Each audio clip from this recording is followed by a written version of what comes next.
नमस्कार, स्वागत आहे तुमचं आपल्या यूट्यूब चॅनलमध्ये ज्याचं नाव आहे मराठी स्टोरीज वर्ल्ड. आणि आज आपण ऐकणार आहोत मनवेडे तुझ्यावर जडले भाग 66. पण त्याआधी ज्यांनी अजून चॅनलला सबस्क्राईब केलेलं नाही आहे, प्लीज जाऊन चॅनलला सबस्क्राईब करा. तसंच बाजूचं बेल ऐकून प्रेस करायला विसरू नका. चला तर मग सुरू करूया भाग 66. पण भाभी, माझ्यासाठी तुम्ही का त्रास करून घेत आहात? मला हे बरं नाही वाटत. आत्ताच तुझे भाईजी काय बोलले ऐकलंस ना? मग परत असं बोलू नको, नाहीतर त्यांना राग येईल. ते तुला बहीण मानतात म्हणून तुझ्यासाठी काहीही करायला तयार असतात. साक्षी म्हणाली आणि आदितीच्या चेहऱ्यावर एक हलकीशी स्माईल आली. डॉक्टरांना घेऊन श्री आणि आदित्य आतमध्ये गेले. आता पुढे. साक्षी, कालिंदीला बाहेर घेऊन ये. श्री आणि आदित्य हॉलमध्ये डॉक्टरांसोबत बसले. कालिंदी बाहेर आली. तिच्याबरोबर आम्मा, बाबा आणि साक्षीसुद्धा आली. सगळे बसले होते. मला पेशंटसोबत एकट्याने बोलायचं आहे, डॉक्टर म्हणाले आणि सगळे बाहेर अंगणात येऊन बसले. बऱ्याच वेळाने डॉक्टर बाहेर आले. श्री, आदित्य आणि साक्षी त्यांना घेऊन वरती गेले. देसाई सर, तुमच्या मिसेस बऱ्या आहेत. त्यांना डोकेदुखी सोडलं तर काहीच त्रास होत नाही. त्यांना त्यांचा भूतकाळ अंधुक दिसतो. त्यांना ते स्वप्न वाटतात. त्यातली माणसं त्यांना दिसत नाही, ती सावलीप्रमाणे असतात. आपल्याला त्यांच्या काही टेस्ट कराव्या लागतील. MRI करून घ्यावा लागेल, म्हणजे त्यांची ट्रीटमेंट आपण सुरू करू शकतो, डॉक्टर म्हणाले.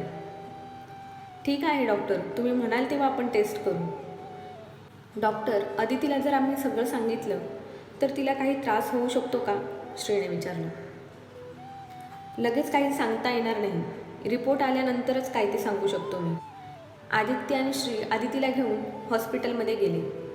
साक्षी आणि डॉक्टर घोरपडे सोबत होते. तिच्या सर्व टेस्ट झाल्या आणि त्याचे रिपोर्टसुद्धा अर्जंटमध्ये मिळाले.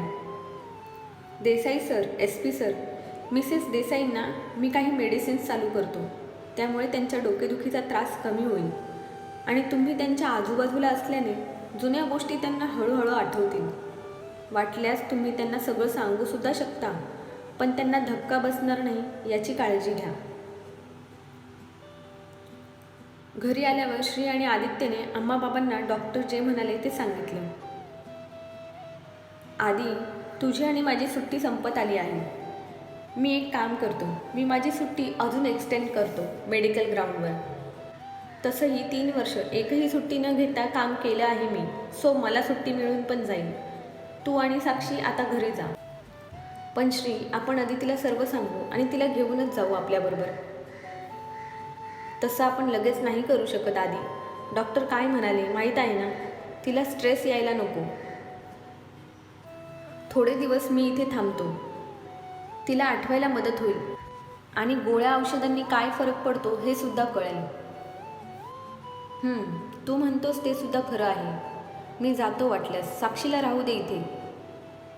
नको आदी, ती बोलत नसली तरी तिला इथलं जेवण फारसं सूट होतंय असं मला नाही वाटत. त्यापेक्षा तू तिला बरोबर घेऊन जा आणि काळजी करू नको. तुझ्या बहिणीला सही सलामत घेऊन येईल मी. तिला नाहीच काही आठवलं तर सांगेल तिला, पण हळूहळू, घाई करणार नाही. ठीक आहे बाबा, श्री इथेच थांबेल, पण अदिती त्याच्याजवळ असली पाहिजे याची जबाबदारी तुमची, आदित्य म्हणाला. तुम्ही चिंता नका करू बाबू. माझी कालिंदी तिच्या संसारामध्ये सुखी झालेली बघायची आहे मला. माझ्या ह्या तरी मुलीला संसाराचं सुख मिळलं पाहिजे आणि त्यासाठी मला जे करता येईल ते करेल मी. बाबांचे डोळे पाणावले होते. धन्यवाद बाबा, तुमचे खूप उपकार झाले. पण आता इथून पुढे मला बाबू म्हणू नका, आदित्य किंवा आदी म्हणूनच हाक मारा, आदित्य म्हणाला. लेकिन साहब, बाबा बोलतच होते की. नाही बाबा, मी तुमच्यापेक्षा वयाने खूप लहान आहे आणि माझी अदिती तुम्हाला बाबा म्हणते, म्हणून मलासुद्धा तुम्ही वडिलांच्या ठिकाणी आहात, आदित्य म्हणाला. आणि मलासुद्धा श्रीच म्हणा. नाही, असं कसं? जावयाला नावाने हाक नाही मारू शकत आम्ही. वाटल्यास मी तुम्हाला बेटा म्हणून हाक मारेन. चालेल, श्री खुश होत म्हणाला. श्री बेटा, तुम्ही आधी गेला की खालीच शिफ्ट व्हा, कालिंदी आणि नीलाच्या बाजूच्या खोलीमध्ये, बाबा म्हणाले आणि श्री हसला. ये होईना बात बाबा, श्री खुश होत म्हणाला आणि आदित्य हसायला लागला.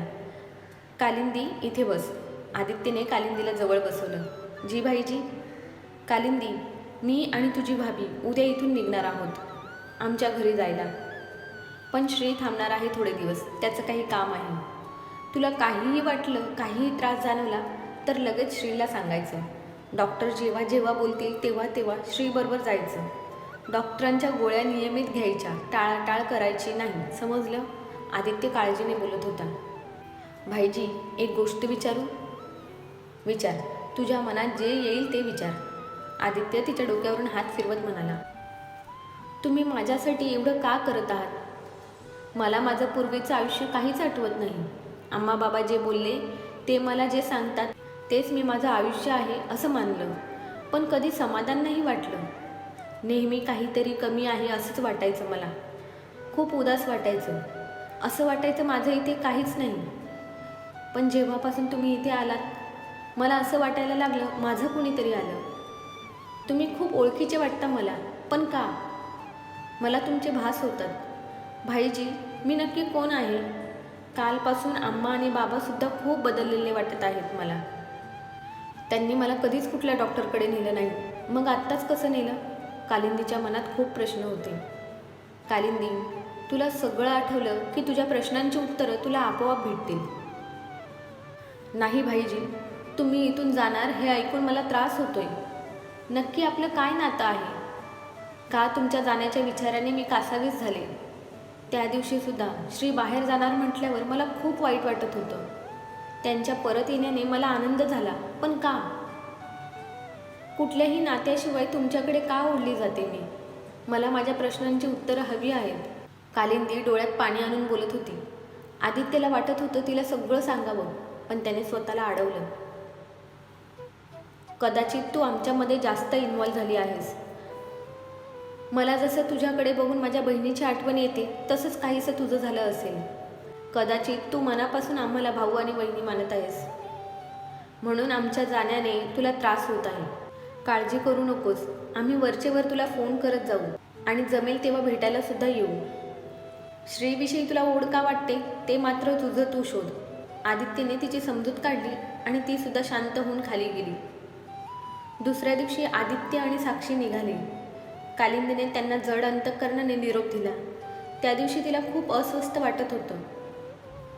संध्याकाळी नीला आणि श्रीने तिला आरतीसाठी बळच बाहेर नेलं. आम्मा आणि बाबांनी सुद्धा तिला जा असं सांगितलं होतं.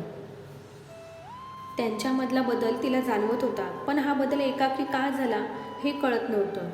रात्री तिघेही आरती करून रिटर्न येताना श्रीला काहीतरी आठवलं. नीला आईस्क्रीम खाणार? श्रीने विचारलं आणि नीलाने खुशीतच मान डोलवली. त्याने तिघांसाठी सुद्धा आईस्क्रीम घेतली. त्याने त्याच्या आणि नीलासाठी चॉकलेट फ्लेवर घेतला तर कालिंदीला स्ट्रॉबेरी फ्लेवर दिला. अंकल, मला तो फ्लेवर का दिला? नीलाने विचारलं. कारण मला हा फ्लेवर खूप आवडतो, कालिंदी खाता खाता बोलून गेली. पण तुम्हाला कसं कळलं मला हा फ्लेवर आवडतो ते? आणि मी ह्या 3 वर्षामध्ये कधीच हा फ्लेवरची आईस्क्रीम खाली नाही, कालिंदी विचार करत होती. मला वाटलं तुला आवडत असेल म्हणून, श्री म्हणाला आणि तिचं लक्ष नाही आहे बघून त्याने तिच्या बाऊलमधून 1 स्पून खाला. श्री, याची भरपाई द्यावी लागेल, कालिंदी ओघामध्ये बोलून गेली. हो बाबा म्हणत श्रीने अजून 1 स्ट्रॉबेरी फ्लेवरची ऑर्डर दिली. माँ, आप क्या बोली अभी? मुझे तो कुछ समझ नहीं आया, नीला म्हणाली. मैंने कुछ कहा क्या? कालिंदीने विचारलं. नाही, कुछ नहीं, श्री बोलला आणि त्याने नीलाला नाही म्हणून खुणावलं. नीला आणि कालिंदीला घरी सोडून श्री जेवण करायला निघणार होता की, श्री बेटा, आमच्याबरोबर जेवण करा तुम्ही आजपासून, आणि ती रूम नीट करून ठेवली आहे तुमच्यासाठी. तुम्ही इथेच शिफ्ट व्हा, बाबा म्हणाले आणि कालिंदी अविश्वासाने त्यांच्याकडे पाहत होती. कालिंदी, आत ये, जेवायला घ्यायला मदत कर मला. आतून आम्माचा आवाज आला आणि कालिंदी आत गेली, पण मनात खूप विचार चालू होते. आम्माने जेवण वाढायला घेतलं. कालिंदी, तू पण बस यांच्याबरोबर, तुला औषधं पण घ्यायची आहेत, आम्मा तिला ताट करत म्हणाली. नको आम्मा, मी तुमच्याबरोबर बसते. गप्पा ऐकायचं, बस म्हणाले ना मी, मग बस इथे नीलाच्या शेजारी, आम्माने जरासं दटावलं. जेवण झाल्यावर श्री त्याचं सामान घेऊन खाली आला. कालिंदी बाळा, जा जरा श्री साहेबांना रूम लावायला मदत कर, आम्मा म्हणाली. हा तर अजून एक मोठा धक्का होता कालिंदीसाठी. एका पुरुषाच्या मदतीला एवढ्या रात्री आम्मा जायला सांगते हे ऐकून कालिंदी शॉक झाली होती. आम्माचं हे वागणं तिच्यासाठी नवीन होतं. गेली 3 वर्ष त्यांनी तिला किती जपलं होतं. कधी एकटीला बाहेरसुद्धा जाऊ दिलं नव्हतं. आज ते तिला बाहेर जाऊ देत होते. श्रीची मदत करायला सांगत होते. कालिंदी, उभी का आहेस? अम्माने विचारलं. नाही, काही नाही, कालिंदी म्हणाली आणि श्रीच्या रूममध्ये गेली. मी काही मदत करू का? कालिंदीचा आवाज आला आणि श्रीने मागे वळून पाहिलं. त्याच्या पायाखालचा तो छोटासा स्टूल तिरका झाला. बेसावध श्री पडणारच होता की कालिंदी पटकन त्याच्याकडे पळाली. ती श्रीला पकडायला गेली आणि दोघेही खाली पडले. कालिंदी श्रीच्या मिठीत होती. पडता पडता सुद्धा त्याने ती खाली पडणार नाही, तिला लागणार नाही याची काळजी श्रीने घेतली होती. त्यामुळे श्री खाली आणि त्याच्यावरती कालिंदी पडली होती. श्री तिच्या निळ्या डोळ्यांमध्ये पाहत होता तर ती त्याच्या डोळ्यांमध्ये हरवत चालली होती. थोड्याच वेळात ती भानावर आली आणि तिने उठण्याचा प्रयत्न केला. ती उठल्यावर श्रीने तिच्याकडे हात केला. तिने सुद्धा त्याला हात दिला, पण त्याने तिला त्याच्याकडे ओढलं आणि बेसावध कालिंदी पुन्हा एकदा श्रीच्या भारदस्त छातीवर जाऊन आदळली. तिने भीतीने डोळे बंद केले होते, पण आता तिला हे ह्या अगोदर सुद्धा झालं आहे असं वाटलं. तिच्यासमोर ते चित्र जसंच्या तसं उभं राहिलं. तिला असं शून्यात बघताना बघून श्रीला काळजी वाटली. त्याने तिच्या गालावर टॅप केलं आणि तिला उठायला मदत केली. ती यंत्रवत उठून उभी राहिली. तिचं लक्ष नव्हतं. कालिंदी, काय झालं? तू अशी का बघत आहेस? श्रीने विचारलं. नाही, काही नाही, ती पुटपुटली आणि बाहेर निघून गेली. तिचा गोंधळ होत होता. स्वप्न आहे, भास आहे की खरं हे तिला कळत नव्हतं. ती झोपायचा प्रयत्न करत होती, पण तिला झोप लागत नव्हती. शेवटी ती उठली आणि नेहमीप्रमाणे जाऊन बाहेरच्या चारपाईवर बसली. ती आकाशात चांदणे बघत होती. मनात उठलेले वादळ शांत करण्याचा प्रयत्न करत होती. तेवढ्यात तिच्या खांद्यावर तिला स्पर्श जाणवला आणि तिने घाबरून मागे बघितलं. तुम्ही आहात? ती छातीवर हात ठेवून बोलली. इथे काय करत आहेस? श्री तिच्या बाजूला बसत म्हणाला आणि ती थोडी लांब सरकून बसली. झोप येत नव्हती म्हणून बाहेर आले. पण तुम्ही का बाहेर आलात? तुला कंपनी द्यायला. रोज अशीच बसते ना इथे एकटी? श्रीने विचारलं. तुम्ही माझ्यावर नजर ठेवून आहात का? आधी ती हळूच डोळ्यांच्या कोपऱ्यातून बघत म्हणाली. तसं समज हवं तर, श्री हसत म्हणाला. कालिंदी, तुला काहीही बोलायचं असेल तर तू बिनधास्त माझ्याबरोबर बोलू शकते. मी बराच वेळ तुला बघतोय. तू काहीतरी विचार करत आहेस. श्री तिच्याकडे बघून म्हणाला. मला हे कळत नाही की अम्मा बाबा एवढे कसे बदलले. त्यांनी तुम्हाला खाली का शिफ्ट केलं आणि मला तुमच्यासोबत बाहेरसुद्धा पाठवलं. तुम्हाला आमच्याबरोबर जेवायला सांगितलं, पण का? असं काय झालं एकाकी? कालिंदी अचंबित होती. कदाचित त्यांना त्यांचा होणारा जावई पसंत पडला असेल असं मला वाटतं. तुला काय वाटतं? श्री गालात हसत म्हणाला. त्याच्या बोलण्यावर कालिंदी लाजली आणि ती पळतच आतमध्ये निघून गेली. नीला, नीला, सुन मेरी बात. कालिंदी नीलाच्या मागे दुधाचा ग्लास घेऊन पळत होती. मला नको आहे. नानाजी, तुम्ही सांगा ना हिला, मला दूध नाही प्यायचं. नीला त्यांच्या पाठीमागे लपत म्हणाली. जाऊ दे कालिंदी, कशाला जबरदस्ती करते तिला, अम्मा म्हणाले.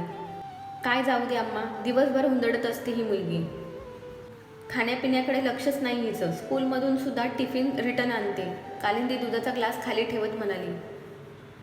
नीला, आता ऐकलं नाहीस ना तू तर तुला फटके मिळतील हा. कालिंदी तिच्याकडे हात वर करत पुढे झाली. नानी, वाचव म्हणत नीला अम्माच्या मागे लपली.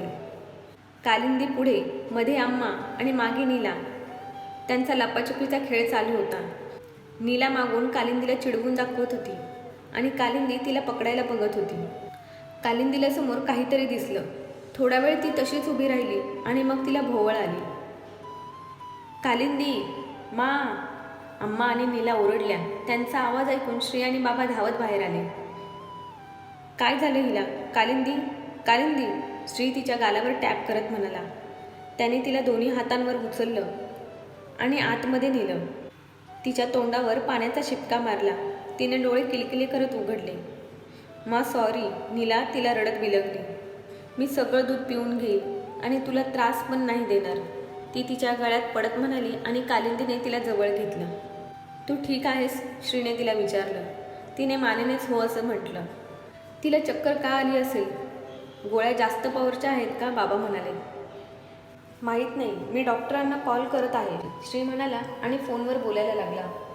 हो चालेल डॉक्टर, मी लगेच घेऊन जातो तिला. श्री डॉक्टरांना बोलला आणि फोन कट केला. आम्हा बाबा, मी कालिंदीला घेऊन डॉक्टरांकडे जातो. श्री आत येत म्हणाला. हा बेटा, कब निकलना है? बाबांनी विचारलं. 1-1.5 तासात निघू, श्री म्हणाला आणि तोपर्यंत अम्मा चहा घेऊन बाहेर आली. कालिंदी, आता कसं वाटत आहे तुला? अम्माने विचारलं. बरं वाटते आता. तू तयार हो, डॉक्टरांकडे जायचं आहे, अम्माने सांगितलं. अम्मा, पण मी बरी आहे. डॉक्टरांकडे जायची गरज नाही. मी तुला विचारलं नाही, सांगितलं आहे. हा नाश्ता संपव आणि तयार होऊन बाहेर ये, अम्मा म्हणाली. चला निघायचं? श्रीने विचारलं. हो बाबा, कालिंदीने आवाज दिला. हा बेटा, निघालात तुम्ही? बाबा म्हणाले. बाबा तुम्ही नाही येत? कालिंदीने विचारलं. श्री बेटा हे ना तुम्हारे साथ फिर, बाबा म्हणाले आणि कालिंदीचे डोळे पुन्हा मोठे झाले. काय चाललं आहे ह्या घरात? हे उलटे वारे कसे व्हायला लागले आहेत काय माहिती, कालिंदी मनातच विचार करत होती. आपने क्या हमारे घरवालों पे जादू किया है? कालिंदी बाहेर येत म्हणाली. मी जादू वगैरे नाही करत. रात्री काय बोललो, विसरलीस का? तुझं काय मत आहे माझ्याविषयी? श्री ड्रायव्हिंग सीटवर बसत म्हणाला. त्याच्या बोलण्यावर मात्र ती गोरीमोरी झाली. गालावर लाजेची लाली चढली होती. तिने मान बाहेरच्या दिशेला केली आणि बाहेर बघू लागली. डॉक्टर घोरपडेंना तिथे थांबणं पॉसिबल नव्हतं, म्हणून त्यांनी कालिंदीची केस त्यांच्या ओळखीच्या एका दुसऱ्या डॉक्टरांकडे दिली होती. कालिंदीला बाहेर बसून श्री डॉक्टरांबरोबर बोलायला आत गेला. त्याने तिचे सर्व सेशनचे रेकॉर्डिंग करायला सांगितले आणि ते त्याला पाठवायला सांगितले. अदितीची पूर्ण केस डॉक्टर घोरपडेंनी तिला अगोदरच एक्सप्लेन केली होती. कालिंदी ह्या डॉक्टर खुशबू. श्रीने कालिंदीची ओळख करून दिली. सर, आप बाहर वेट कीजिए, डॉक्टर खुशबू म्हणाल्या आणि श्री बाहेर जाऊन बसला. कालिंदी, तुला मेडिसिन स्टार्ट करून 1 हप्ता झाला आहे आज. तुला काही फरक जाणवला का? म्हणजे तुला काही आठवलं का? काही लक्षात येत आहे असं वाटलं का? तुझी डोकेदुखी थांबली आहे का? डॉक्टर खुशबू विचारत होत्या. डॉक्टर, माझं डोकं आता बिलकुल दुखत नाही, पण मला काहीच आठवत नाही, कालिंदी म्हणाली. कालिंदी, तू काही न खाता पिता गोळ्या घेतल्या होत्या का, ज्यामुळे तुला चक्कर आली? डॉक्टरांनी विचारलं. नाही, मी गोळ्या घेतल्या नव्हत्या. मी ते आता येताना घेतल्या. ठीक आहे, आपण काही टेस्ट करू. डॉक्टर, मला काहीतरी दिसलं होतं तेव्हा, कालिंदी बिचकत म्हणाली. काय दिसलं कालिंदी? डॉक्टरांनी विचारलं. म्हणजे भास झाला होता, कालिंदी म्हणाली. कालिंदी, तुला काय फील होत आहे, काय भास होत आहे ते तू मला सांगू शकतेस. इथे तुला कुणी जज करणार नाही. तुझ्या ट्रीटमेंटचा हा एक भाग समज. तुझं मन मोकळं कर, म्हणजे तुझ्या मनावरचा ताण कमी होईल, तुला रिलॅक्स वाटेल, डॉक्टर खुशबू तिला म्हणाल्या. डॉक्टर, मला कधी कधी काहीच कळत नाही. काय भास आणि काय आभास? मला जे भास होतात त्याचा माझ्याशी काही संबंध आहे की नाही हे सुद्धा मला सांगता येत नाही. मला काही अंधुक चित्र दिसतात, त्यांचे चेहरे दिसत नाहीत, आवाजसुद्धा येत नाही, पण खूप जवळचे वाटतात ते मला. मला नेहमी 2 पुरुष एकमेकांशी बोलताना दिसतात. त्यांच्या बोलण्यावरून तरी ते एकमेकांशी भांडत आहेत असं वाटतं मला. मी एक मुलगी बघते स्वप्नात, एकदम अल्लड, खुश. तिच्यासोबत एक बाई आणि एक माणूस असतो. ती त्यांच्या गळ्यात पडते, हसते, बागडते, खूप खुश वाटते. पण ती मला का दिसते? कोण आहे ती? हा प्रश्न मला मागचे काही दिवस पडत आहे. सकाळी मी माझ्या मुलीच्या मागे पळत होते आणि अचानक माझ्या डोळ्यांसमोर एक दृश्य दिसायला लागलं. एक मुलगी एका मोठ्या बंगल्याच्या जिन्यावरून घाईत उतरत होती. आज पहिल्यांदा मला आवाज आला. मम्मा, मम्मा, ती मुलगी बोलत होती.